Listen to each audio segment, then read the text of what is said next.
She do what she wanna do. She do what she wanna do. Ooh. She do what she wanna do. She do what she wanna do. Lower to the grave, tell you like it is to your face. She don't play. Every chick down for it all, know that she a boss. No competition, no loss. From the Midwest to the A, Autumn got you tuning in, no delay. Ooh, get you right every time. Keep you laughing on a dime. Tell you truth, no lies, so you can live your best life. Cover all topics, no limits. Got some for your mama and your children, no holding back. No gimmicks, coming on strong, get straight to business. Oh yeah. What she wanna do? Live life, live life. She live what she wanna do. Live life, live life, live life. What she wanna do. Live life, live life. She live what she wanna do. Live life, live life, live life. Live life, live life. Hey, it's your girl Autumn, and I welcome you back to the Lit Life Podcast, where I encourage you to live your life autonomously. Real quick, before I get into everything, I want you guys to head on over to You Can't Sip With Us, Sips by Chld. If you enter in the code Lit Life, you'll get 10% off of the extra litty drink box. Like I had the drink last night, it was sparkling, it was like everything. So y'all go ahead and do that. Now that I got that out the way, today I have yet another special guest. I am blessed to have one of my best friends, my cousin, Rhonda, on the show. Everybody, welcome Rhonda to the show. Hi, Lit Life. Hey, hold on. I gotta find it. I gotta find the claps. Oh, yeah. Actually, this is not your first time on the show. You're right. I'm like, I forgot. But this is the first video. Yes, this is the first video, but this is not her first time on the show, but it's cool. How you doing, boo? I miss you. Man, we have this damn pandemic just ruined all of our plans for the year, but you know what? It's okay. Everything. We about to just be lit in 2021. I can't wait to see you, man.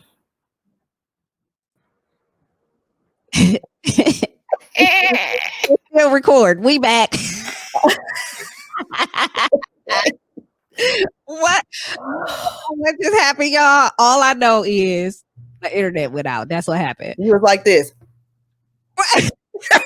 But it only went out. Look, it didn't go out. I checked my phone and because my phone is connected to the Wi-Fi and it was working just fine. So it had to be the computer. So I restarted my computer. I don't know. I guess I'm gonna have to actually edit that out because I'm gonna think so. That was like 5 minutes of just of nothing. Right.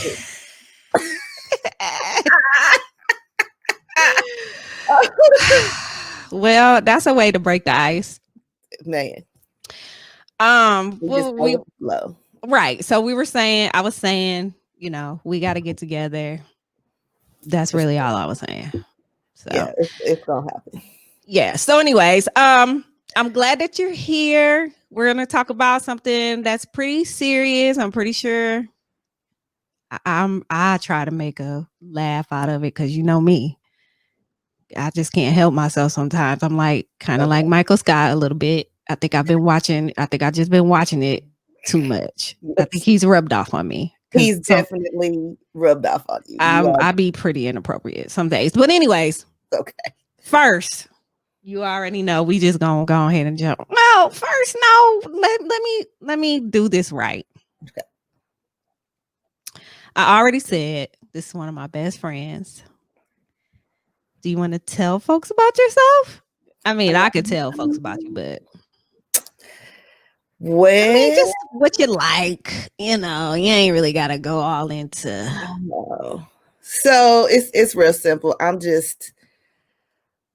I raised a lot of hell when I was a kid and when I was young, and now in my adult life, I'm just trying to chill and be happy. So I don't do too much anymore, except for I travel with Autumn and our friends. We have a good travel group going. We like to see things and do things, that, we've never done before. So we just trying to live life autonomously, like you say. Yes, girl. Go ahead and throw it in there. That's what it really is. Like, that's what I do. Like, I work really hard at work. Yes, you And so do. when I'm not working, I don't like to do that. I don't like to answer no questions. I don't like to make no big decisions. I just like to just chill, have fun, and go with the flow. So that's my life. I have grandkids, so they're Yes. they're a big part of my life with this damn computer school. You Are they know, still like 100%? 100% computer school, and we're not comfortable sending the little one to daycare yet because I live in Kentucky, and the COVID cases are like going crazy. Like, we always were real low, 200 cases a day. Now we like Wow. For the whole 70. state? Yeah, like when it first started, we shut down. Like, Yeah. we shut it down. We were one of the first states to like really no bars, no Mhm. restaurants, no going outside, go to the grocery store during certain hours with these age groups kind of shit. So we didn't have big super cases back in March, April, May. It was 200-300 a day. We was chilling. Now Mhm. it's like 1,700 a day, 1,800. That's where we at. Yeah. So it's like, what? So, That's where Georgia has leveled out at. So like we have went up. I think the most we had was probably close to 5,000. And that will then wipe our state out. Like, that will wipe us out if we yeah, have that. it was very. I know for a fact it was over 4,000, but I think it was like closer to 5. And then after a while, it started going down, but it took a long time for it to. And so now, like the average, I guess this is like that level playing. It's probably about 1,700 cases. Well, And ours so is rising because last week the average was like 1,000, and now it's like 1,700. Even on today is Sunday, and we have 1,400 cases on a mhm, Sunday, and usually we like 300. So it's school. I mean, a lot of mhm, places in Kentucky have opened back up. Jefferson County is I live in Louisville, so we're the biggest. We have 100,000 kids in public school. So they ain't trying to, bring all them kids back, and the teachers will be all sick and stuff. So they can't do that like they can in the little towns. right. But man, it's when school started back and when football season started. Mhm. So people out there tailgating and slobbing all over each other and thinking everything's okay. Drunk. Bars is open and people just passing that shit around. So we staying safe at home. I have my mom's 80 years old, so we ain't trying to give her the Right. COVID. We trying to keep her Right. secluded, even though she's fighting it with every I know she being in her is. Tell my every girl I said being. hi. I tell her, oh Lord. Told her don't bust up in here, so we gonna see. Right. But So yeah. okay, well that's cool. So all right, so before we get into our topic, you know what we got to do.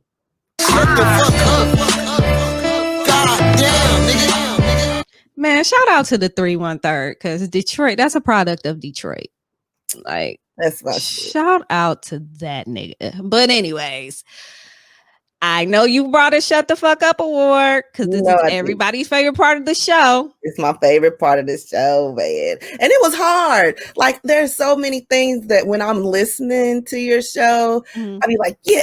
I'll be thinking about so many things. I should have wrote some stuff down so that I could remember. Because today I was like, who I want to tell to shut the fuck up today? And then I got to thinking, I don't want to talk too much about a certain, I'm in Kentucky, so it's a lot of bullshit going on with the police Facts. and the Mitch motherfucking McConnell, and we got Daniel Cameron. So I'm living in hell and protesting and all this. So I'm gonna just say this: all the people who's out there bitching and complaining about Daniel Cameron and his fucked up self, but all those people who are out there bitching and complaining about him who did not vote last year can shut the fuck up. That part. Facts. Because y'all asked for it. Like we was telling y'all that he was not for the black folks.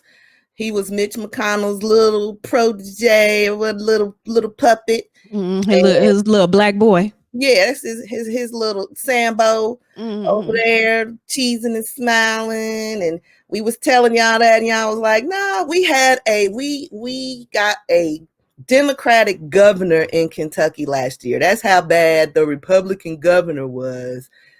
They actually voted for the Democratic governor, and we got Daniel Cameron, right."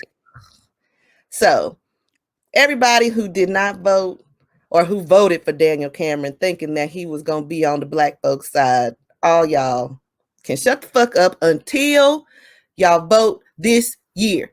So when y'all vote this year, then y'all can talk again. Y'all can say all that shit that y'all saying. But right now, when y'all go out there and protest with a sign, don't say shit because y'all didn't go vote. Oh, yeah. And so I want to say this. Vote or shut the fuck up. Yes. Boom, She holding up a button. Yes, I need that button. I'm gonna have to send you one. We got a whole box. Oh, girl, yes, please send me one. So, but yes, and you brought up a great point. There's a reason why we're here. You know what I'm saying? It's because niggas just, whatever it is, they just not trying to vote. Yeah. And I understand a lot of times where they're coming from. Like I understand them feeling like they're going to do this and nothing's going to come out of it, and or they don't want to do it, so they're just not going to do it. I mean, we go to work every day and we don't really want to go to work every day, but we do it because it's necessary.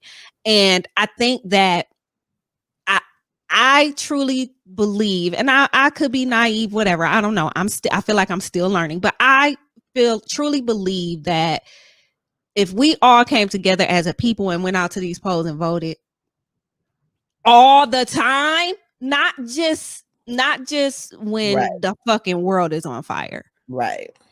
It would make not when there's a black black male president or candidate, like not just at those times. If we get up off our ass and we unite, like I see like Puffy trying to start his own black Democratic, but I'm thinking enough of us to do it by ourselves though. We can't just do it, but we are not the majority of people in this country.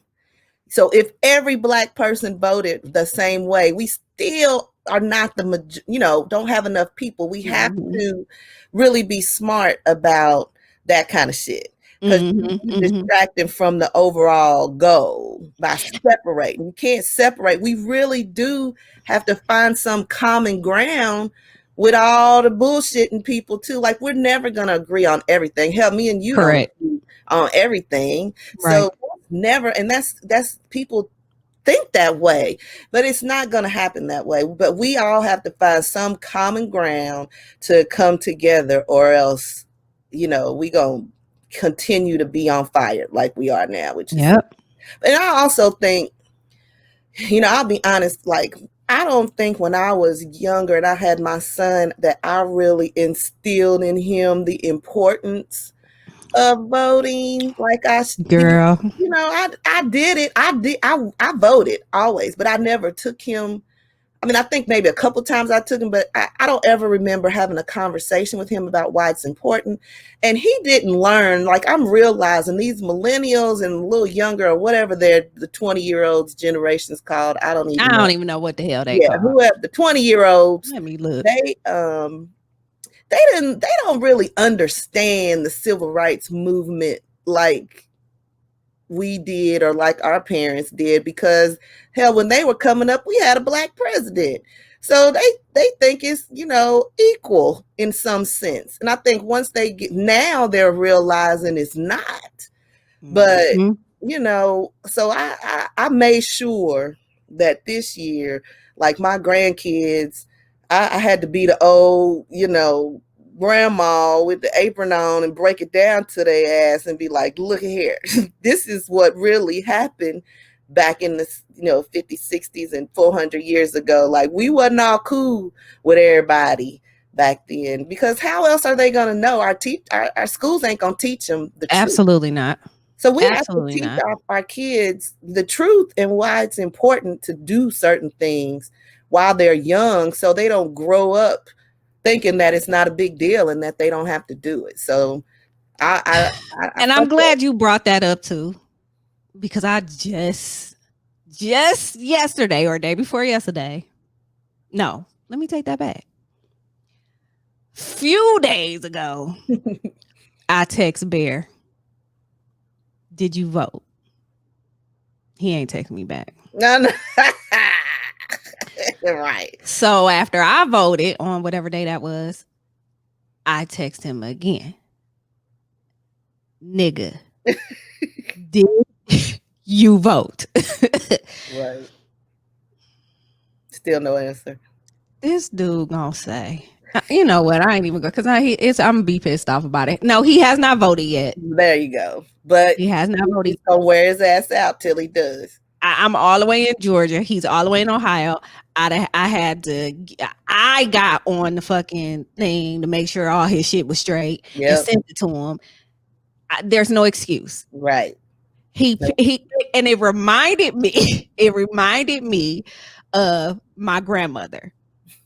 So, real quick, my grandmother, we used to tell my grandmother, like, we would pick with her and be like, oh, Wanda voted for Bush, or Wanda said she was gonna vote for Bush. Girl, my granny would blow a fuse. Do you hear me? She's so damn stupid and ignorant. I don't know what the hell her problem is with her dumb ass. Girl, I mean, like, it would go on for like 5 minutes, and Wanda would walk in the house. Girl, she would cuss Wanda out. Girl, listen. You talk about like, I had to stop and I had to like laugh at myself because it was so funny. But I get it. I feel her now. Like, bruh. Yeah. This election, this one, you should have been voting before.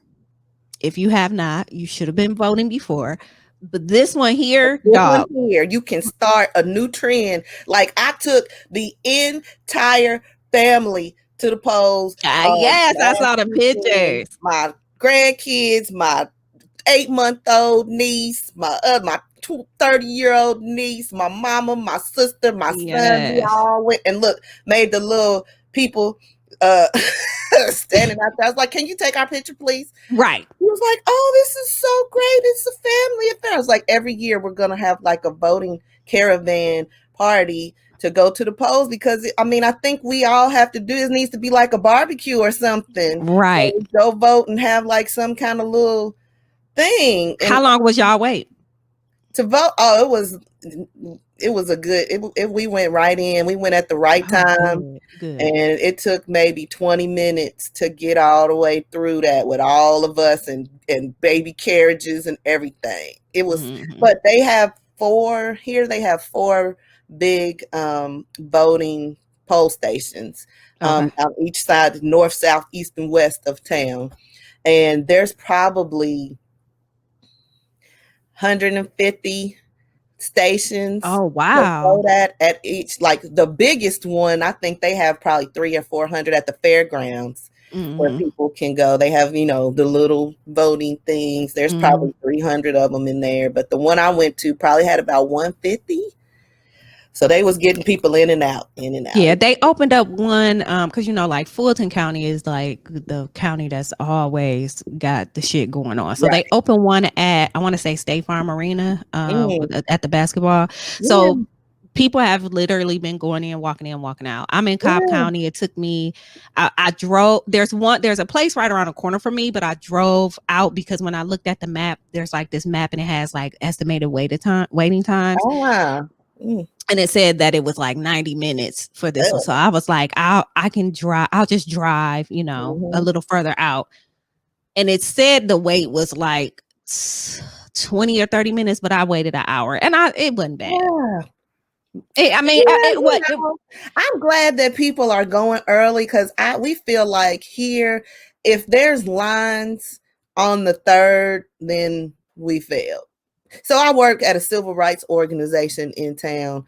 And so our whole big thing is, getting out to vote. We have caravans every Saturday where we line cars up and got a big DJ on the back of a truck going through the neighborhoods, trying to hype up people to come vote. And so we're really trying to make it a big deal for people to go do it, throwing t-shirts out and everything. But right.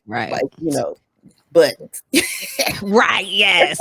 Like it's like, I mean, and it's such a great thing. Like I've seen so many different, like today I was watching a video I saw on Twitter, and they were in Philly, and they were like playing the cha-cha slide or something like that. And people were outside dancing, like to keep the people busy, and so that the time can go by. Food trucks out and everything to try to, and it's been successful, but it's still like I said, if there's lines on November 3rd, we're gonna feel like we didn't do good because there's just too much time. People can go vote on the weekends. Like it was the best thing ever to just go on a Saturday and go vote, where I didn't have to like hustle and bustle and leave work and all that. And have to all that craziness. It was easy. It was no stress. So I think, if one thing they can do as a result of this pandemic is keep the early voting, I think more people would vote. I mean, I think more people are going to vote in this election than ever before. I hope, no matter which party you vote for. I mean, I just think people need to vote and let it be what it is, And it's already like we're already breaking records with the early voting. So, and I think that we've for the most part, we've always had early voting, but probably not to this capacity. Yeah, we had to do you had to go to the voting center and have a reason. Like I voted early when Obama was running because I was traveling and I knew I was going to be out of town on election day. So, but I had to go through like a whole process and almost like give my blood, it seemed like, to do early voting. It wasn't like a real easy thing like I did here. I just, went in there and showed my ID and got a ballot, And that's crazy because do you know that the astronauts in space, like they're able to call in their vote or however they're doing that, like they're able to vote from the damn spaceship in space? So if they can vote in space, these niggas around the street need to get it together. I mean, come on. Well, they need to make it. My point is, if they could do that, they can make it easier, right, for us to. Fact. So, anyways, right. All right, that's our politics for the day. I think we did good. Almost. So, my shut the fuck up award. Let me get a sip. Come on with it. My shut the fuck up award, of course, comes from Twitter because it always does. Yes, that's your life. There's an image going around with it's like 3 white men, and the other guy, he kind of looks like he might be Mexican. I don't know, but they're at a MAGA rally. Oh shit! And the T-shirt says, "Oh Lord." It's okay to be white. What? It says it's okay to be white. That's what the fucking T-shirt says. I'm not understanding. They were at a MAGA rally or at a Black Lives Matter rally? No, listen. What he's saying is, what he's doing is he's telling his fellow Bills and Bobs that they don't have to be shamed for being white.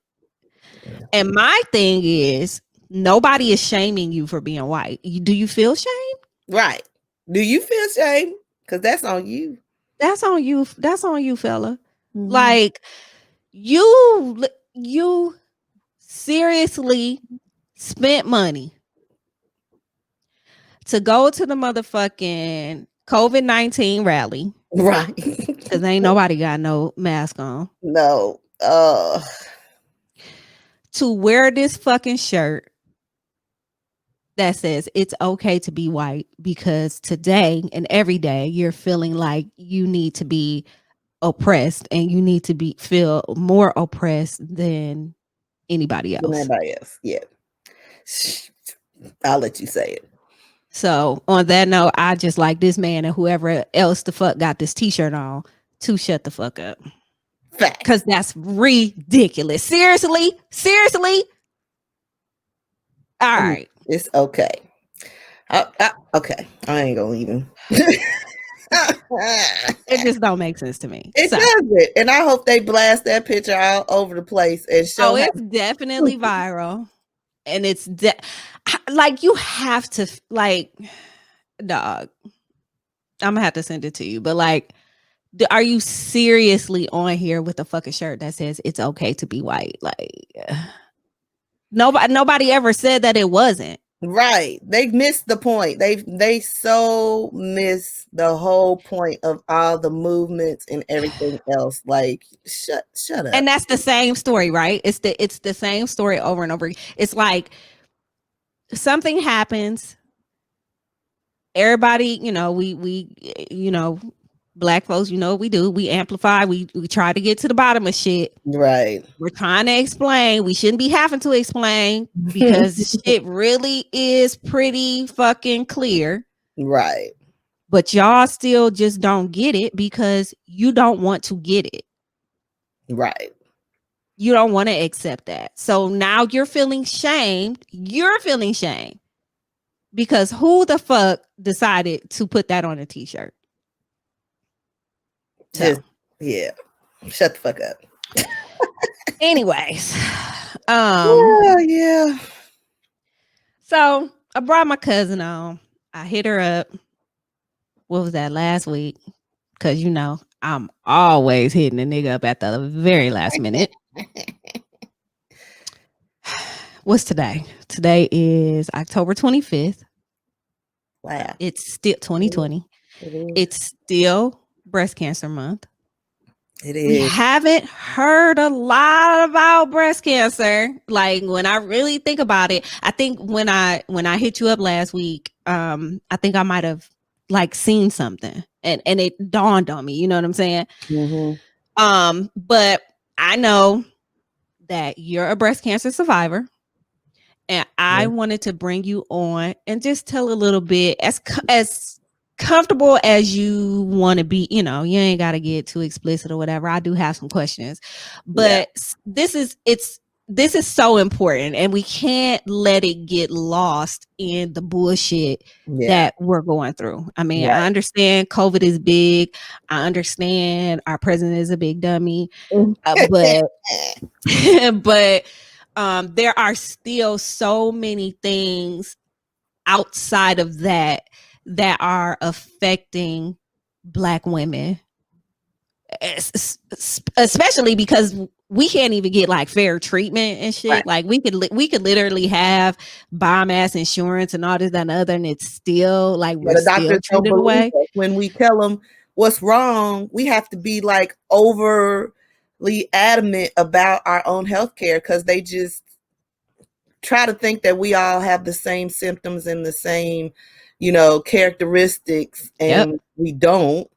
And they I don't know what it is. They treat us like animals, basically. Yeah, you're right. Like animals. So, but what I want to know is first, I want to know what was life like before being diagnosed with breast cancer? That's a good question. Because, like, have you ever really thought about it? Oh yeah, it changed my life completely. So my life was a little bit chaotic before I was diagnosed. And I will tell you this, I'm an open book about this topic because I feel like it's so important for people to not be afraid of breast cancer. So we'll get to that in a little bit. But before I was diagnosed, which was 7 years ago, I can't even believe that. Just Wow. thinking it's been 7 years since all that happened. But anyway, I was a workaholic. I mean, really just really bad. I worked hours and hours, and I, you know, didn't pay attention to myself and my health care and my mental well-being. I kind of was just taking care of everybody else and being a single mom and taking care of my mom and my family. Doing what we do. Right. Just overly over the top, not giving a shit about me. And I think God was like, you better sit your ass down for a minute because you're doing too much. And, it's funny how it happened. I was turned 40. Okay. And, when you turn 40, you're supposed to get all these checks and blood tests and things to see what, after 40, you're supposed to, see where you are, what things you should start paying attention to. And I wasn't trying to hear that shit.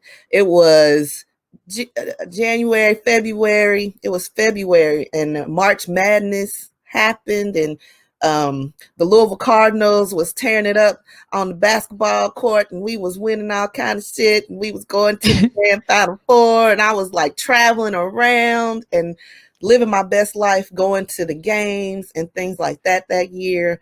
Because, I'm turning 40. 40 was, I turned 40 in February. I had a big party, and I was like, we about to just turn up all year. Brought the New Year's in South Beach in Miami. I just started the year off like, I'm about to be out. And my ass was sick for most of the year. But at the beginning of the year, I was balling. And so went to the Final Four in Atlanta, as a matter of fact. And me and a friend just was like at the last minute, we found some hood ass hotel that had a opening, and we went up in there and didn't bring our bags on the inside because we were scared someone was gonna crawl up in it. We was in there and went to the game, and we won the national championship. We out there, just toe up and living and having a ball, and I slipped off the side of a curb, tweaked my knee. So I'm wobbling. I am weak. That's what happened. Honest to God. I fucked my knee up, and we walking all through the streets of Atlanta. And I'm glad mad you wasn't there back then, but we was down there chilling, and got home and called a friend of mine. I was like, dude, I have fucked my knee up. He's an orthopedic surgeon in Virginia. Okay. And I was like, you know somebody in Kentucky, you're from here, who can see me? I mean, I think something's really wrong. Like, my shit hurts. So he sent me to a buddy of his, Pete, Dr. Pete. And I'm in there about my knee. Right. And it just so happens, see how things work. The day I had my appointment, it was Pete's 40th birthday. Oh, wow. So he was remarking, I mean, they had bees, they had big cakes and stuff up in the doctor's office.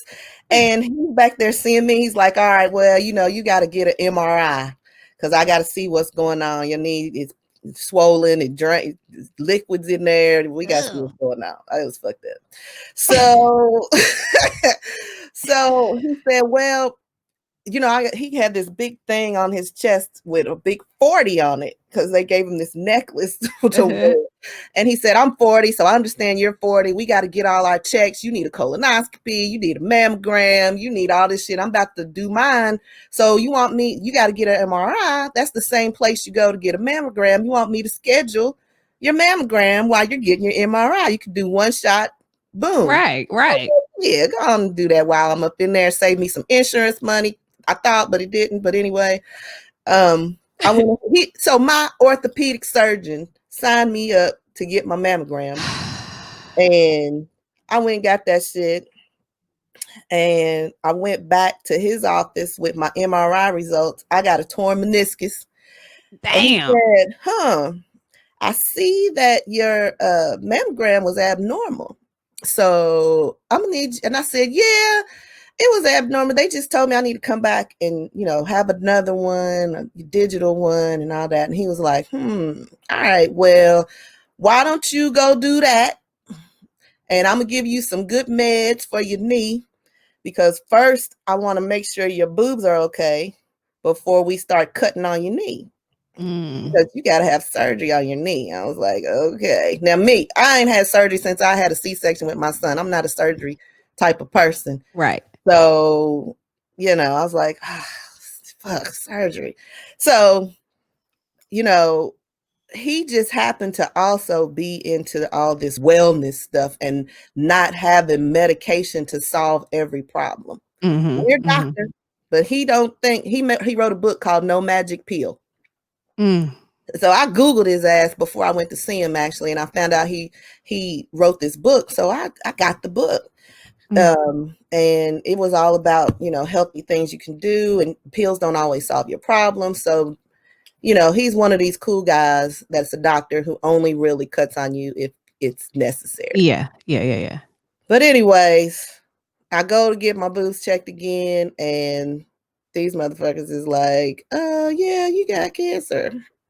Does it say what now? Nigga, what? I got a what now?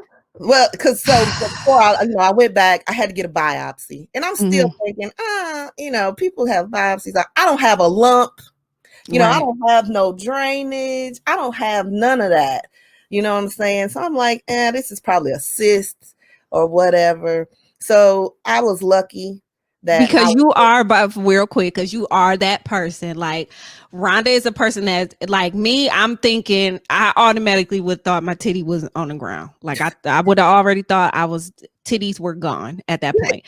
Whereas Rhonda is like, no, let's, she's, that's I her. don't get worried until it's time to be worried. I learned, I don't know. I think I learned then. I don't know what it was. This time I didn't panic about it. And I don't even know why, because that wasn't typical before then. But I think through this process, and I really think reading that damn book that doctor gave me with that no magic pill shit was like, there's ways around, evasiveness sometimes. I mean, if it's necessary, do it. But if not, and I really think that kind of helped me, because after I read the book, I found out that this same knee doctor dude had a wellness center outside of his medical practice.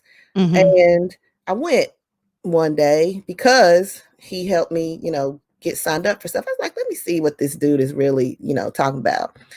It was a meditation and massage and yoga. Now, my fat ass ain't never done yoga before or anything. I've always been athletic, and I am a very flexible person, I will say. So, yoga, I never really knew about what it was about. So I was like, yeah, I'll try it. It was free. They let you come in there for free at first. Right. To grab you in. They give you that first hit. Yeah. Right. And it was all zen, and it was pretty smell good in there. The instructors was real cool, because they took a look at my body and was like, have you ever done this before? Well, that you can, you don't have to do exactly what we're doing. You can, modify and all that stuff. And I was like, yeah, okay, I can do the splits, bitch. I can do some stuff. But anyway, it was real, cool. So I think that is what made me not be so panicked, because at the same time all this was going on, I'm going through this journey about what the hell is meditation and why is it good for you. So it's just crazy how things just align like that. It was, because me and my workaholic ass and my ghetto fabulous listening to all the hip hop music in the world never thought that I'd be listening to the monks and the shrine and the ding, all that stuff. I love it. Man, it really saved me, I think, through this whole process. I was so positive because those people in that wellness center taught me how to be positive. Like they would do these little mantras and they would talk to you, not just go in there and learn moves. Like we talked about life and well-being and oneness and just understanding where you are right now and accepting that. And I think that changed my life. So before I had the diagnosis, I didn't do that. Like I was not into acceptance of where I was in life right then and really taking a second to be in the moment of where you are and being thankful for that moment. So Yes. every day after that, through my whole treatment and diagnosis, I was thankful for that day and the days that I overcame the pain that I was in or things like that, like, or the hurt or the scaredness. I was thankful for being able to feel scared because at least I felt something. Yeah. Like there's people who don't feel anything. And so just having that awareness was what I think I was supposed to learn through my journey with cancer. So, Wow. for a long time, I didn't tell anybody that I was diagnosed. So I found out June. So let's see, March is when I hurt my knee. April is when I went to the doctor. May is when they really figured shit out, or April and May.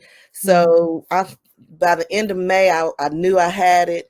And I really didn't tell my family until the 4th of July because I was taking all these tests and confirming what my treatment plan was going to be, because thank God I went when I did because it was so early. Like I probably wouldn't have gone to get a mammogram until that bus came to my job. And that wasn't until like November. Right. October probably. Bus. Yeah, I wouldn't have just made an appointment to go get one because I was 40. I was like, yeah, that's for old people. I don't know mammogram. And that dude signed me up and I went and and because it was so early, I had so many treatment options. So that's what I really want your viewers to understand is, yeah, it can be scary because you don't want, I think a lot of people don't go get tested because they don't want to know the results if it's bad. And it's just like anything else. Yeah. They're like, if I don't know, it ain't hurting me. But in this case, if you don't know, it's killing you. And there are so many treatment options for you when you know early. So, a lot of people today are dying from breast cancer because they didn't know until it was already I can't even say that word, metastasized or whatever. I can't say it. I will fuck it up. I just can't say that word. They're in stage 3, stage 4, and even though the treatments are better in those stages and they can be overcome, it's just so much harder and your options are so much fewer than it would be if you had known earlier. And the way to know is to get a mammogram. Like it really is. And so you go in there and the test is not like horrible.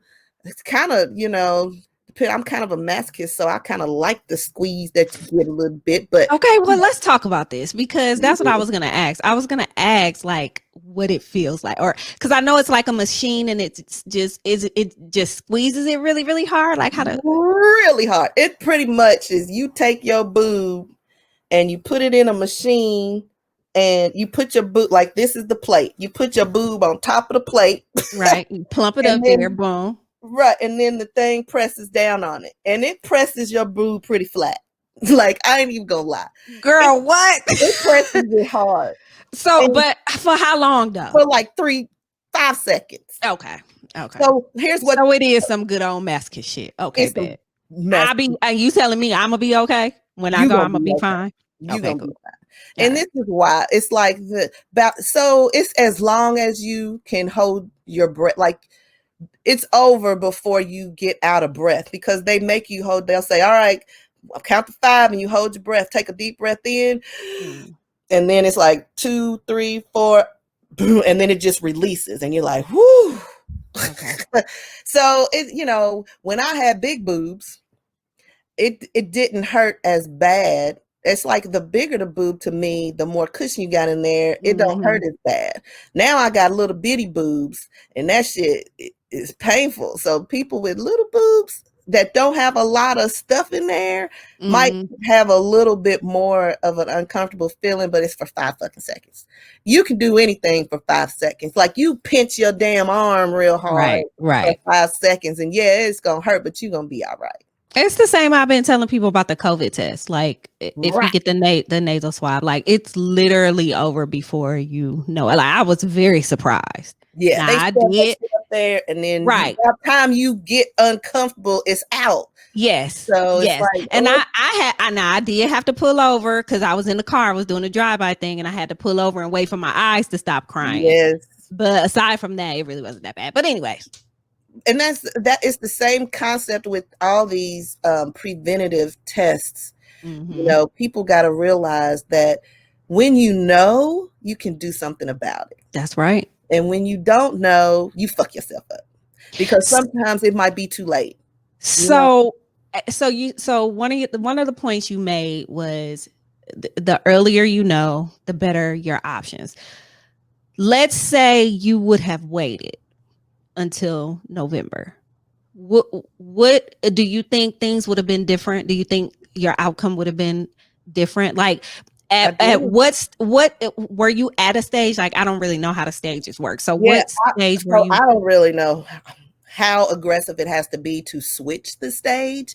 So I was in like stage, the early parts of stage 1. It had not come. So with breast cancer, the cancer is in the ducts in your breast. So women have like milk ducts and little tubes all through their breast that come to a head in your nipple. Okay. And that's what, all the milk comes through there and things like that. And that's how the milk comes out the titty. And so the ducts are typically where the cancer is when it starts. It's in your vessels and things. So mine had not yet come outside of the duct to get into the tissue. Okay. So of my breast. So it was super early, because the cells were, cancer cells, when you look at them in a microscope, they're, if I always tell people, y'all need to watch Osmosis Jones, that movie with Chris Rock made a long time ago, because that shit is real deal, how your body works for real. And like a cell is round with the nucleus in the middle. Right. And, that's a cell, but a cancer cell has spikes on. It's like jagged on the outside of it. And it's a cell that has started changing shape and size, and it's got little spikes all around it. And that's how they see it when you take a mammogram and when you get like a pap smear, they're looking at the shape and size of the cells on your cervix, and if they're elongated or jagged, right, or if they're round and regular, like Osmosis Jones's was. Right. And so, when the cancer cells start spreading, they'll come outside. They break free and break out of the duct, and then you have it in your tissue.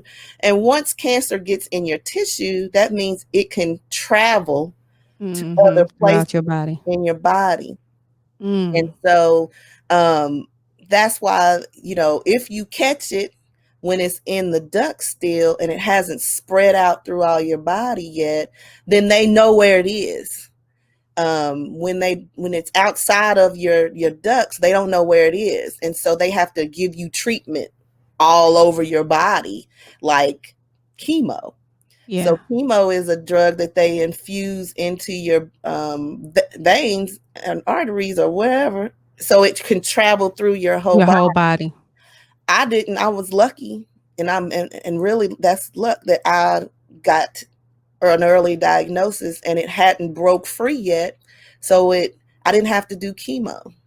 Wow. See, What? this is some good ass information because I Yeah, had no idea. and so I did have to do radiation, Mm-hmm. which is an experience of its own, and I'll tell you a little bit about that. But just understanding that there's different stages of how much cancer they see, I think is what determines the different stages. Mm-hmm. I had the option to just take the cells out that they found and leave my boobs the way they were, or which was called a lumpectomy, Mm-hmm. or I could have a lumpectomy with breast reconstruction. Because if you get a lumpectomy and that's it, they go in, they take the part out, and they leave your boob like that, and they don't touch the other side. So depending on where the cells were found, it might be real simple to just go in, take that part out, and be done. Mine was on the very back side in the middle, and I had rather large boobs. So I was in like a triple D. Mm-hmm.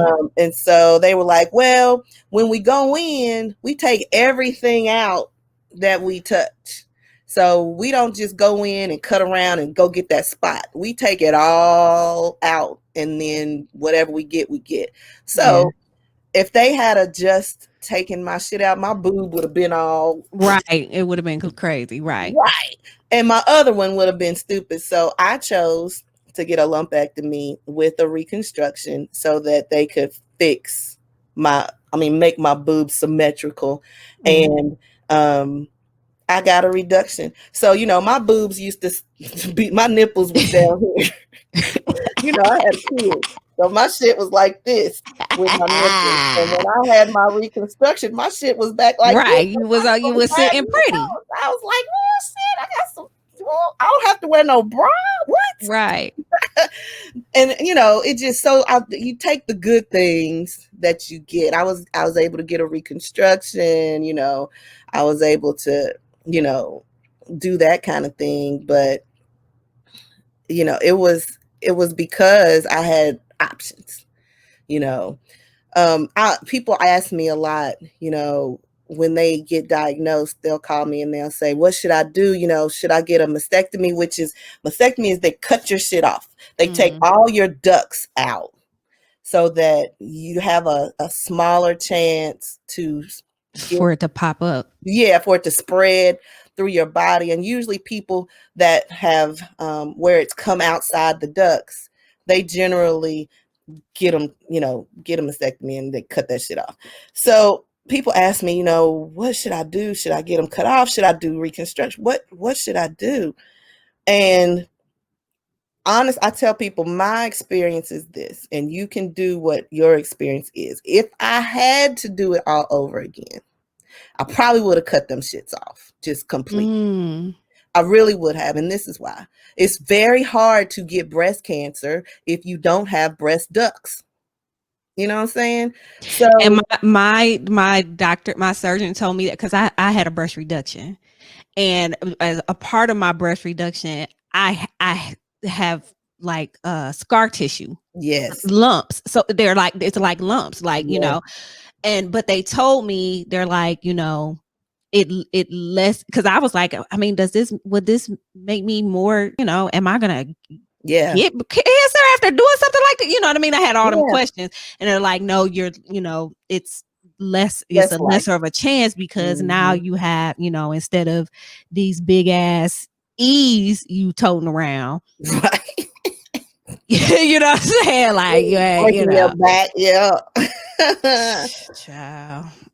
But, so okay, but you were saying people ask you. Yeah, so I feel like if I had to do it, and this is why, because now I still worry that I'm gonna develop it again because I still have some ducts few, Mhm.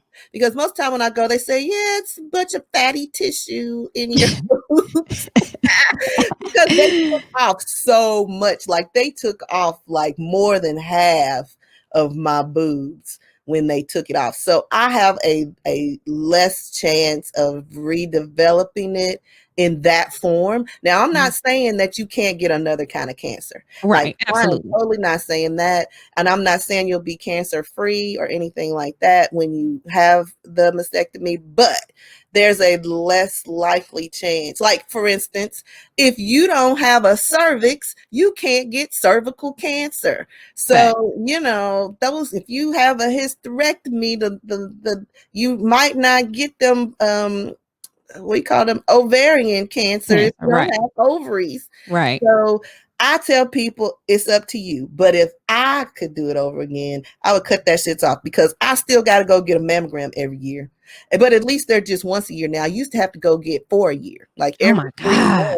Like and when So it's first, so speaking of that, so real quick, like what was the time line? Like what was the time lapse? How long was the process from the day that you found out to the day that you're like, hey, they're like, free. you Okay. good, bitch? Well, that's a good question because I will say this. So my timeline, like I said, May is when I got diagnosed. I did not have surgery until August 15th Wow. because I had to go through a series of tests and genetic tests and all these different things to make sure, because I had some breast cancer in my family history that I Okay. learned about. And that's another thing that I want to tell your viewers to do is talk to your family Mhm. about your medical history. It's a great thing to know what your family is susceptible to Mhm. when you normally wouldn't know. Like I didn't know that my grandmother had breast cancer on my father's side because she passed away before I was born. Mm. And I didn't really know what she passed away from. Like that never was a topic of discussion Right. until I was diagnosed. And I knew an aunt of mine had breast cancer and she's the one. So when I went through this whole genetic testing thing to see if I had the breast cancer gene, because there's different treatment options if Mhm. you know you have that gene. Like for instance, Angelina Jolie, her mother had all kind of cancer situations and she had the gene, so she got all her shit taken. She got breast cut off, uh, uterus taken out, all that. It's like having that sickle cell gene or Right, trait, the trait or the gene. Yeah. exactly. I do not have that B whatever gene it is. I don't have it. My aunt didn't have it, but we both still got breast cancer. And I'll throw this little plug out there, and this probably bring a whole bunch of other questions from conspiracy people, but I really do think that some cancers are caused from emotional stress and trauma. Yeah, we've talked about that. Yeah, and it's like when you go through a lot of trauma in your life, you're and you're a person like me who doesn't let it out. Like I push it down and keep on going and keep on smiling. I'm still that person that does everything for Mhm. everybody and I push that shit down. Your body has to react to that some way Mhm. when you push it down. And that's why them damn cells, I think, change shapes like that and get jaggedy because they're like, "Ee." Like it's just yeah. And so I really do think that my aunt and me are very similar in personality, and she's the one who was the youngest and took care of all the shit and had a lot of trauma in her life. And so I think that maybe had something to do with my cancer diagnosis because my sister don't have cancer and we pretty much grew up the same way in the same places. We ate the same shit. Why did I get it and she didn't? Something happened in my life that, is different in some Mhm. sense. And I think that might be some part of it. And But and just to say, like, I've uh, I've I've learned over the years that when you do have that stressful life that you just can't break free of. Shit has happened to me. Like, why? I mean, and you know, and when there's no explanation for it, like hives, for instance. Right. Yes. Not of course it's not cancer, But but it's still a hives. reaction. So it's like I didn't eat anything different, I didn't touch anything different, where does this come from? And it's just the way that my body is reacting to my surroundings, because I'm allowing my surroundings. So I can see that. I can see that. Yeah. But to your question, so May is when it started. I went through a whole series of tests, CT scans, PET scans, all these scans. I was radioactive by the time they got ready to cut my boobs off. But August, they cut them off. Then you have to heal for about 5 weeks before my radiation treatment started. And so I was supposed to get like 8 weeks of radiation, and it ended up taking a little longer than that, because they ended up, when they took all that tissue out, they found some more spots that they didn't see on the initial thing, because they were so small. So when you ask, do you think I would have, if I would have waited, it would have gotten worse? I do, because those little spots would have gotten bigger. The spot that it was would have gotten bigger. So I feel like my early detection really did save me from a different treatment option for sure. Because they took all that shit out of my other side and they didn't find nothing, thank God. But because they do test all that stuff that they take out. They do a pathology test on it and everything. So after I healed a little bit after surgery, and basically they cut you from here. Look, I got my shirt on. Hey, live life. Hey.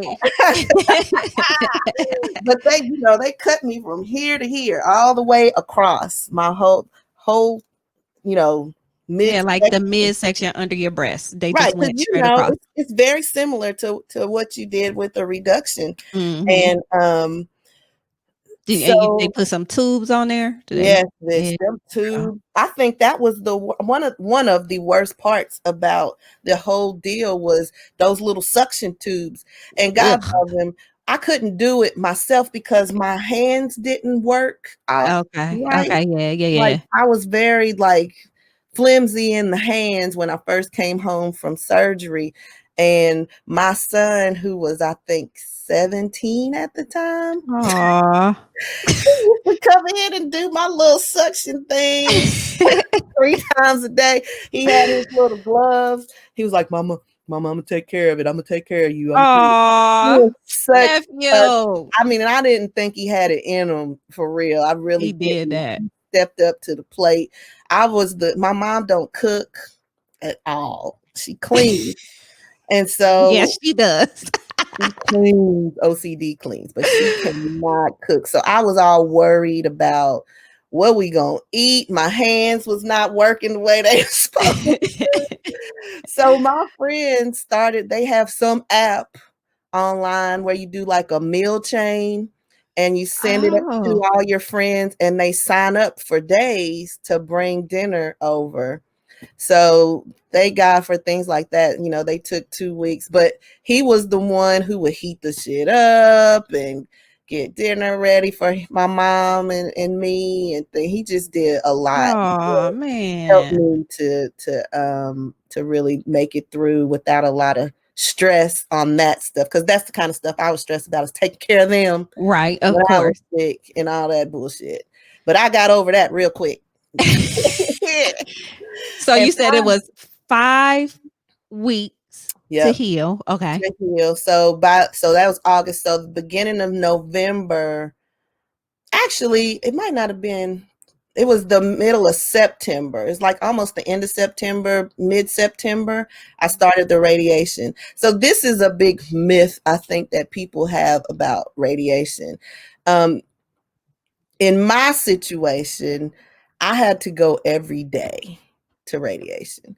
So it's not like a one-time zap thing and you out of there. I'm sure there's some situations where that may apply because everybody's treatment plan is different. And I do want to really say that too. Like what my experience was isn't your cousin who had breast cancer's Right. experience. You know, everybody should have a plan that fits their certain situation. But for me, I had to go 5 days a week to radiation, which, you know, is an interesting thing because they really line you up. They like and figure out, doctors are amazing. They, you know, they do all these scans to figure out exactly where they need to put the radiation beam in you. They put all these kind of tattoos on you. They're not like real tattoos, but they're stickers that stay. Like you can shower and them things don't come off. So I had stickers all over my whole chest area so that when they lined me up, when you lay down on the table to get radiation, they line up the machine with the stickers. So that it Wow. only zaps you in that one place because you don't want a bunch of radiation running through your body. Radiation Right. is not a safe thing. Right. It can kill you. Which is why you have to wear that damn lead thing when you go in and do x-rays and stuff. Right. And they didn't have no lead thing on me, you know. And furthermore, they lock you in what is the same thing as a vault. Like Girl, them what? doctors would come in there, so they would line me up. It's this great big machine that's like over top of you, and you just laying on the table. And then they go, okay, we'll be back. And they leave you. And I'm talking about the door is this thick. And they boom, Wow. and lock that shit. You They hear it? Oh, girl, yeah, shut up. it's a vault. They lock you in that room because they ain't trying to be close to that shit. They in a little window or they see you on a camera or some shit and they'll talk to you. But that's like the scariest thing because you're in there by yourself. There's this great big machine that's very loud.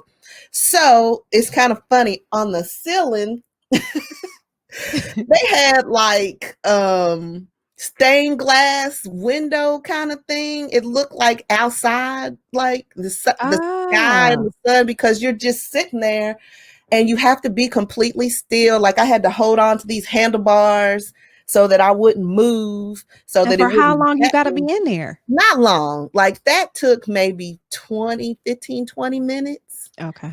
to do the actual, like the Right. machine goes all around you and you don't see anything, but you know it's like a beam that's Right. hitting you at those little spots. You don't feel anything. You can't feel radiation. It's like an X-ray. You just you hear it, but you can't feel it at the time. Right. And then the latch comes off the door and creaks open. They're like, okay, you're done. See you tomorrow. You're out of there. You put your shit back on and you go home. But over time, what I found is that radiation is like an extreme sunburn. Well, I'm chocolate. I didn't know what sunburn felt like. Like I really had never had a sunburn and I grew up in Alabama. And I know I didn't go outside a lot during the daytime in Alabama because it's so fucking hot. And I went out in the Right. evenings and played and stuff. But still, I've never had sunburn. So I didn't, you know, my white friends, they all had sunburn and they used to put cream on it and gone back to Right. business. So I didn't really think it was that big a deal. Bitch, I've had it. sunburn fucking hurt. Yes, it does. Yes, it does. I was like, if I was white, I would have PF 8,000 on my body Facts.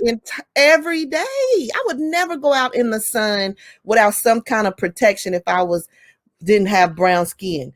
Because there's no way I would have sunburn every day like that. Oh, That shit hurts. I think I got it the first time I went to Jamaica, maybe. I think. Yeah, it's not a game. it is not. I was like, if this is what sunburn feel like, white people, I have a whole new respect for you because this is some fucking crazy shit. But mine got a little worse than a typical. So I had like a burn. So Yeah. your whole shit gets black and your skin peels off. And you know, you have like I didn't want to wear no clothes. Like that was the Yeah, hardest because it's part, gonna to put a rub up shirt against on. it. Yeah, and you're supposed to wear like these compression bras to make sure your new boobs don't get all out of whack. Right. Oh, right. I had to do that. Fuck that shit. I could not put no bra, tight compression bra. That's the tight stuff. Mm-hmm. No, sir. We just didn't make it with that, with the radiation. And so how long did you have to do the radiation for? 5 days a week? I ended up doing radiation for about 11 weeks instead of 8. Part of the reason why is because I had to take a week off because I was so burned, and they were like, "Yeah, you might want to let that heal a little bit, and then we'll come back and burn you some more." Right. Come cook your ass. They was like, "Nah, your shit is raw, bitch. You need to heal up a little bit." But they give you this cream shit to put on, and do you know? I talked to this African lady, and she was like, "No, we're gonna give you some shea butter. You put that shea butter on there," and bitch, that shea butter did wonders. I tell all people that go through the radiation to get some African, for real African shea butter, and fuck all that prescription compound stuff, because the shea butter soothed my pain and helped me heal. So that lasted until mid-November, and then I was free. Kinda. I was free with treatment as far as that. I did a scan, they didn't see anything. So I got to ring the little bell and say I'm done and let my boob heal. It probably stayed black for about a year and a half. Damn. It was dark. It was black for maybe 8 months, but then it started lightening up. And now I can tell the coloration difference, but other people probably couldn't tell the difference. But yeah, for a while, boy, my boob was, I'm talking black, like bruised and battered and blue. It was black. And that is crazy. Like, it'll come back. You'll get your color. I was like, my boob is gonna be black. So of course, the one question that everybody asks: did anything happen to your hair? Yeah, it's weird because I had really thick, long hair before this all happened, and even though I didn't have chemo, the radiation and the medication that I was on did change my hair quite drastically.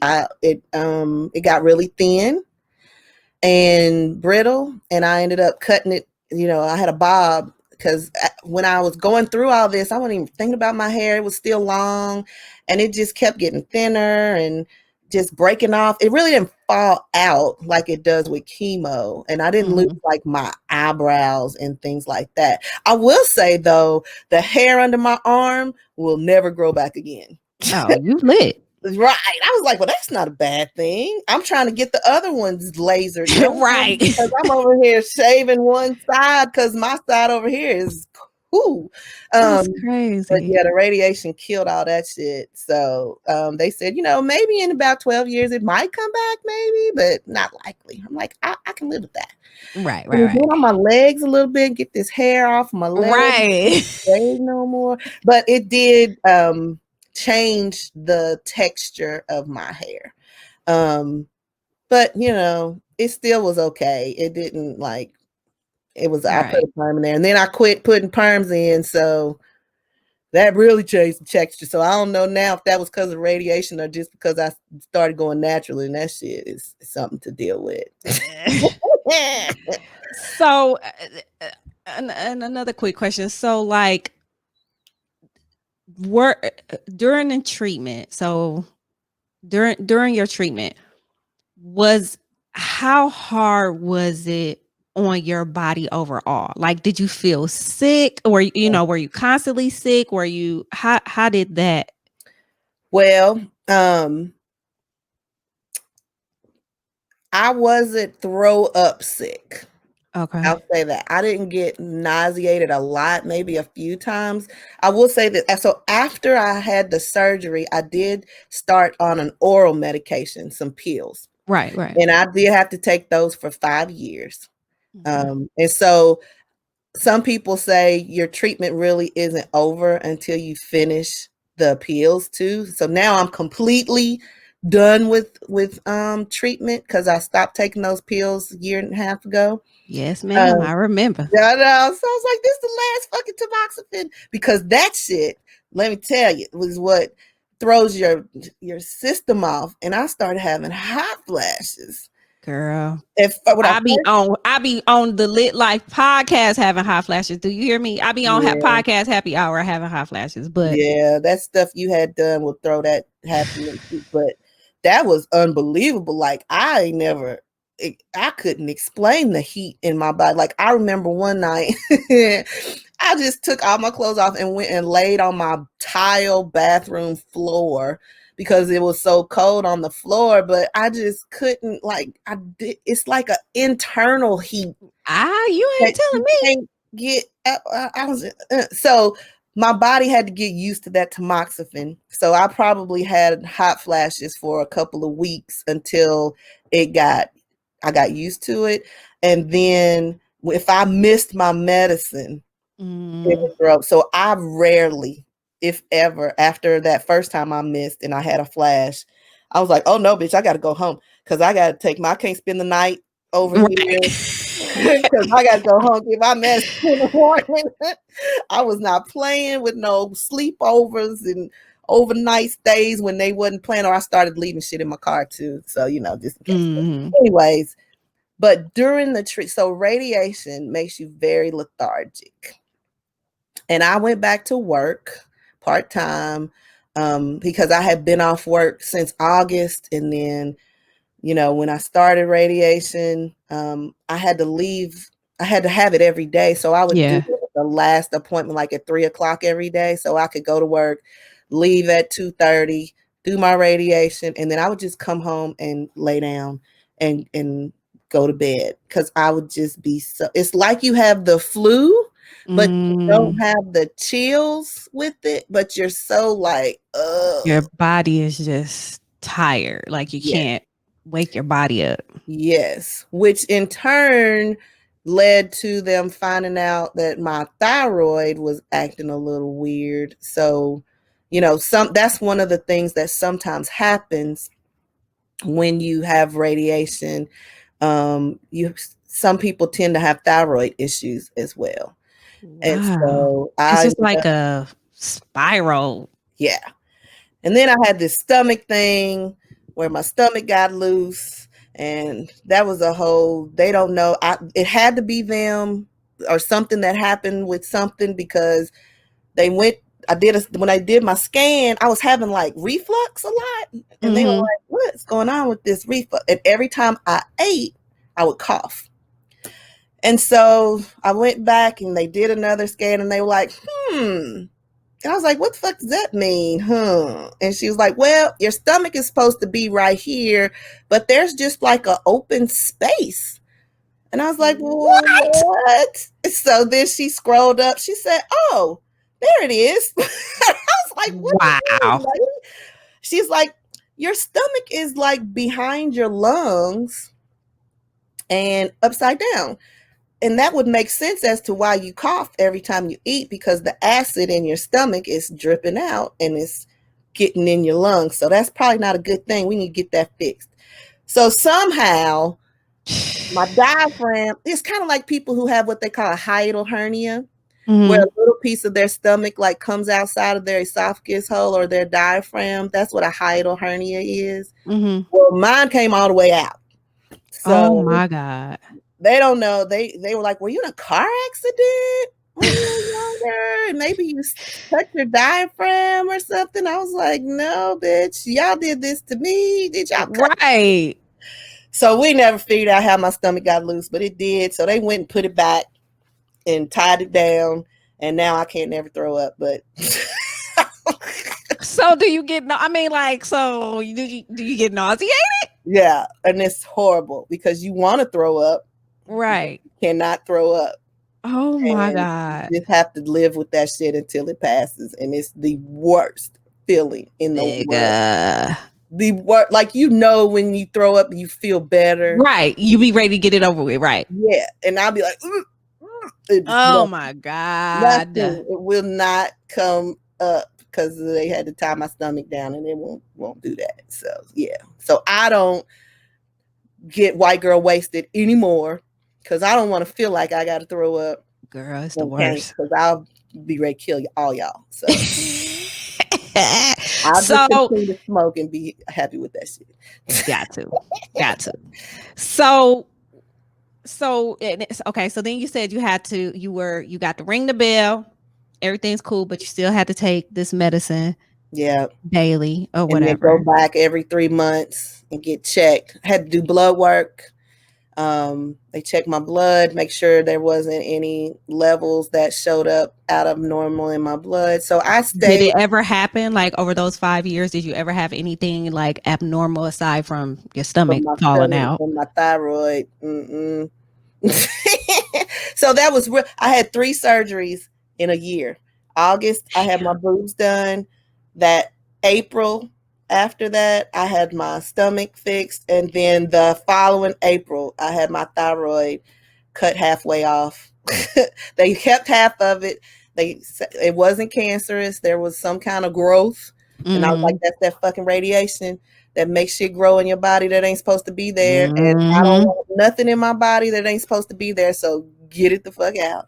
But I will say, out of all of this, I told y'all that I started my journey with meditation and yoga, and that really helped me stay in a very good place and a positive place throughout my whole treatment.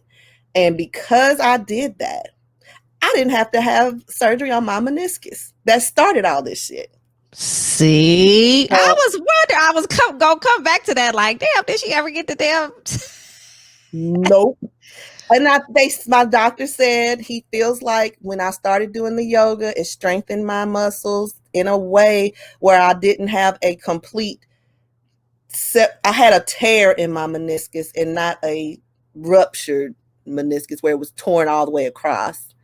And it healed and he said sometimes, when your body's going through other trauma, it doesn't focus on it, because I kid you not, my knee never hurt the whole summer that I remember. The whole time I was going through all that like my knee was throbbing after I hit that. Yeah, it was swollen and everything. I mean, it was torn, they said. It was fucked up and everything was bad about my knee. And it was okay. It was tolerable. Like, I still have issues every now and then. Like, if I walk a really, really long way and have bad shoes on, or if I try to run, yeah, my knee's like, bitch, you are not a runner. You better start walking. Right. And I think that if I would continue to do yoga like I used to, it would get better. So that's what I'm trying to do now, is get back into those routines that I went through when I was going through all of this, that really helped me stay in a good place, because I have a stressful job again. Like, after all this happened, I really changed. I started doing hobbies and shit. Like, that was going to be my last question for you. Like, but first, before you went to that, so would you say it was about 6.5 years? How long did it? I mean, you had the 5 years. So what was it? 6 years total that you basically? No, it was 5. Like, well, I guess no, you're right. It was 6.5 because it was 5 after I started. Right. Okay. So yeah, and then so. I know, I remember when you took your last pill and we was all happy and everything was everything. And I just want you to tell people basically what you were getting ready to get into. Like, what is your outlook on life now? Like, it's, that's why I asked in the beginning, like, what was your life like then? Like, what are things like now? And what have you learned about yourself throughout this process? Man, my life is so different now. Like, I don't take things for granted as much as I used to. I make sure I tell people how I feel. I don't hide my feelings like I used to anymore. I want the people that I love to know that I love them and that I care for them. I'll send people little gifts because I think about them, or I Yes, see she will. something. Have us all crying and But shit. look, it's funny because I don't even just get it for y'all. Give me one too. So Right. I said first, like if I see something that I like, and then I think somebody else that I know would like it, I'm gonna get it for them because I feel like it's important for you to not waste and say I wish I had a. Like Mhm. I don't want to ever feel like that and say I wish I had a done this, or I wish I had a said this. Right before we got on the phone, I was talking to my son and I was like, "Where are you?" He's out there hanging out, and I was like, "All right, I love you." And I never used to do that. I don't Mhm. think with him as much, and my mom and my sisters and just my friends, just to make sure they know that they are my friends, because and I cut a lot of people out of my life. That's the other thing, because I found out through my experience that I was a good friend to people who weren't Mm. good friends to me.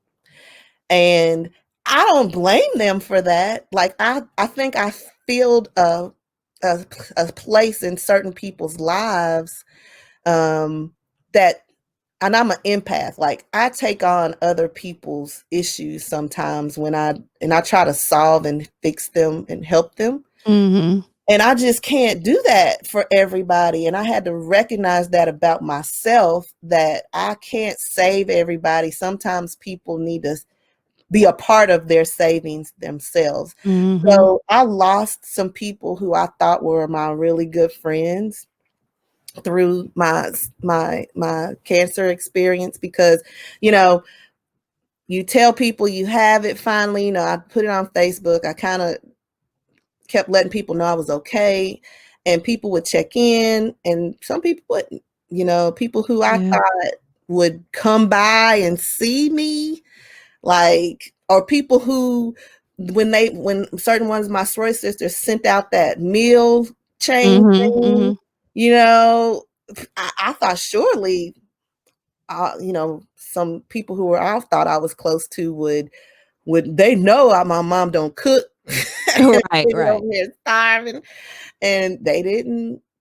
Do you think that some of them just do you think that it was just really hard for some of them Yes, to face you like that? Like they just didn't want to. yes. And I talked to some of the ones that it shocked me about. I talked to them about it, of course, because I'm trying to be transparent with people. Um, and I think we worked through it. And I understand that, because even now, when people call me and tell me they have cancer, sometimes I'm okay with it, and sometimes I'm not. Like, I think it's it's hard for me because I will take on their grief. Yeah. And a lot of the wrong person I can't help. Like if you're a negative type of person in general, I can't pull you out of that. And I can't have negativity taking my life, because I think that'll give me cancer again. Right, So I right. just have to, I mean, I'm trying to be supportive for people, but you can be supportive from a distance and still be Mhm. supportive. Like I send cards, I send texts and calls and things like that, but I ain't got to go with somebody to their chemo treatment just because, I had cancer. Like, Right, right, right, and I right. That's explain not that that's to not people. on you, honestly. No, and I can't do that for everybody. And so I understood when people couldn't do it for me. I really do. And sometimes when people get sick, you're like, ugh, I just don't want to have that, a part of me. And so I don't blame people for how they reacted in any way. I love them and I wish them the best. But I couldn't be who I was to them before the surgery, because I wasn't the same Yeah. after the surgery. So I mean, some people probably don't like me now, or say I've changed. And I'm Mm. okay with that, because I think Mhm. I changed for the better. And I can't be your superwoman and problem solver. Right. I gotta solve my own shit. That's But right. That's real. one of the things that somebody brought me over when I was home, was a paint by numbers kit. Mm-hmm. And I was like, I'm tired of watching these soap operas. There wasn't good shit on. We didn't have like Netflix really back then, Right. like now. So I started doing that shit, and I loved it. And so I have since like gotten this whole hobby of painting. So This nigga is Picasso, nigga. Like, she be trying to downplay her whole little, her whole painting skills, and she's very good at it. Well, thank you. It's taken, it's 7 years of shit, because you start with paint by numbers where you just coloring, they paint and they draw it for you, because I can't draw. I'm not an artist. Like, I can't take a pencil and draw shit, but I'm good with lines and symmetry and things like that, so I can paint, because I like to write. Like, I write calligraphy and shit like that, so I can get by. But I can't do, like, people be like, can you paint me? Right. Nah, we ain't doing none of that. Shit. Bitch, I don't do people. I do trees and oceans and shit that don't have a whole bunch of lines and stuff, because right. I don't do it really is good though. Like, what you do. Yeah, because you do a lot of like landscapes, or you painted the cats. Remember we was in New Jersey? You painted the cats. Yes. I tried to paint the I hotel. can't think of their name. What's their name? Like Tanya, or what did you Tracy? It was Tracy, and I can't think of the other cat. Y'all know I'm crazy. I didn't name the damn cat on top of the building. I did paint that damn cat, but that's easy. Like, I can paint black figures without no facial features. Like, right. I can be outlines is my best friend, but features, do features. But it's something that's for me. Like, people be like, oh, can you paint me? No, bitch, I don't paint for other people. This is mine. They're all around my room. Like, I don't let them out my room. And my mom be like, well, can you put this in the bed? No, this is for me. This is my art gallery for me. Right. And, I'm being selfish with my art. And it's the cutest thing, y'all. Like, it's like so adorable. Like, she has her whole little studio set up downstairs. It's just, it's awesome that there are some positive things that came out of this experience, because of course it's not, of course I would think that it was not an easy journey, you know what I mean? So it wasn't, but I know some people's journey was way harder than mine. So I'm just blessed again that I found out when I did.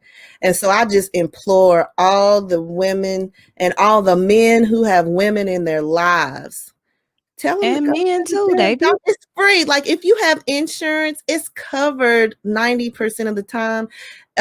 If you are younger, but you have people in you have a history of people who have had any kind of cancer, you can get your doctor to say you need to have one. And that's what I think, they're trying to come up with a lesser age, because there's a lot of people who are younger who are coming up with it, and 40 is not the number. It really should be like 30. You should when they've moved it up to 45. Yeah. And that's, I don't get that. But a lot of like your primary care physician can write it up in a way where you can get a free one if they say you have some pre-existing, or you're in a high risk, like if you've had like female issues and things like that, you can tell your doctor you want to get a mammogram and write that shit up, and they'll do it. And with any situation, with anything that has to do with your health, you have to be very aggressive. You have to be very aggressive with these doctors. You have to get second opinions. There's because unfortunately, like they said, like they're not listening. You know what I'm saying? They don't.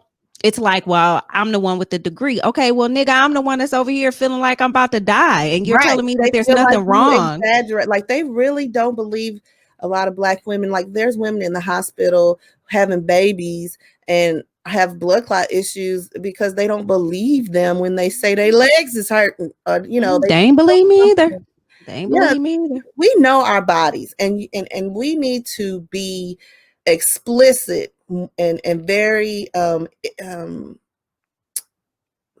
I guess just very direct with our doctors about how you feel, and be like, listen, I know myself, and I'm so nervous because I've been going to the same doctor, my primary care, for 25 years. He was my son's pediatrician. Yeah, you're telling And I me was that. like, I'm going to you too, because I ain't going to two different doctors. When I come, you're going to give me my physical too. And he's like, yeah, whatever. So he's about to retire because he's old as shit and needs to retire because he up in here writing stuff on notebook paper instead of putting it in the system. So it's time Girl, what? he got a steno pad and he's a nurse that be transcribing his shit. I'm like, Dr. C, Dr. Kello, little Jewish man. But so I'm getting ready to have to start finding another doctor. But I'll switch doctors as many times as I need to make people treat me and make me feel comfortable, because this is my life and I feel very fortunate to still have it. So I want you, my physicians, to treat it like a temple. But just don't, if you feel some kind of way, if you do your monthly breast exam, tell your boyfriend, your husband, because you'll notice a change. Like some of my other friends that I've met since going through this did have lumps or did have a discharge. Like if you have a discharge coming out of your boob and you are not breastfeeding, something's wrong. And don't just say, oh, it just does that sometimes. Yeah, it does do that sometimes because something's wrong. That's not normal. And I found out that's how my grandmother's is what her kids say is, her whole breast like caved in. Oh my Before goodness. she went to the doctor, because the Black women didn't go to the doctor in the 60s. You know what I'm saying? So don't do that. I mean, it's okay to go get checked. You know what I'm saying? What's the worst thing that can happen is they tell you something wrong and you get fixed. And you get it together. Life for me, I can't fathom why people wouldn't want to know so they can go get fixed. It's time to get fixed. So don't worry about a bad diagnosis, because there are treatments now that are just phenomenal. And I always give to these research places, and people have what they want to say about Susan G. Komen and all these. Research the ones that you feel comfortable giving to, but it is important that we continue to do research, because the treatment options are so much better now because of it. Because of that. Like I'm alive today because of the treatment options and tamoxifen and the radiation type that I got, and that people didn't get back 10 years before my stuff. So and we not gonna pray this away, y'all. I mean, we gonna stay in prayer, but yeah, but God gives us the treatments. So amen. go get treated. You know what I'm saying? It's out there. He tells you or makes these doctors to help you. So use them, and don't just think that shit's going to disappear like this fool, keeps saying in Washington, D.C. that shit's going to disappear. Like, no, it's not. No, it's not. This is not magic. This is not no fucking Harry Potter. So, So, well, I didn't even have to ask all my questions because you just went on ahead and covered them all. I told you this one is the topic that I'm like open, because it happened, and I didn't think it was gonna happen. Like that was the shock of my damn life. I can't imagine.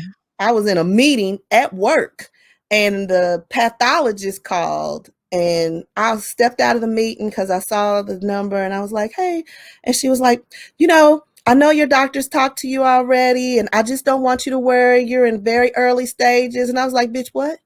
Because my doctor has not talked to me yet. Oh my God. And he was so like sorry and for telling you like that. oh my God, I can't believe it. I thought they had it checked that your doctor had told you, and but I didn't panic.